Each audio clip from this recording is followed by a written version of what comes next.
Брате, помагај, му напишал лани еден од синовите на новинарот Иван Бојаджиски на Петар Колев, председател на Граѓанско-демократската унија. Во продолжение, синот на новинарот пишува: Петре, дај бе, помогни ми за бугарски пасош, на мене, жена ми и ќерката и зетот. Во наредната порака, загрижениот за бугарски пасош, постар син на Бојаджиски, се легитимира и вели: Јас сум братучет на Вамак. Бидејќи Колев во периодот од наредните 3 дена не одговорил, нестрпливиот за бугарски пасош новинарски син повторно пишува: Здраво, Петре, прочита ли брат што ти пишав?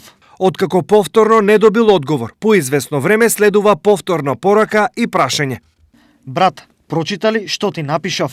Бидејќи одговор повторно немал, малку потоа уследило и телефонско јавување на кое повратен одговор од Колев пак немало.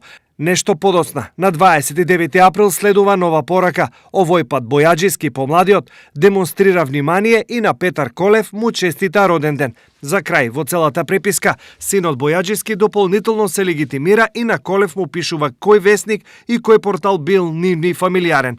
Иронично, а можеби не, тоа е истиот вестник во кој по неколку месеци Петар Колев ќе биде крунисан со квалификации поради кој Колев поднесе тужба против таткото Иван Бојаджиски. Освен едниот во мало временско растојание помош за бугарски пасош од Колев, бара и другиот син на новинарот Бојаджиски. Овој пат услугата е за некое лице од Куманово, на што Колев одговара: Не знам како во овој случај јас можам да помогнам. Ај не сум во Македонија. Од одмор се враќам во недела. Стои во повратната порака од Колев. Што понатаму се случувало и дали синот на Бојаджиски со неговата сопруга, ќерка, внуци и зет добиле бугарски пасоши е неизвестно, но оваа преписка, жестоките напади на Бојаджиски против Колев и тужбата имаат можеби и осмислени логичен редослед.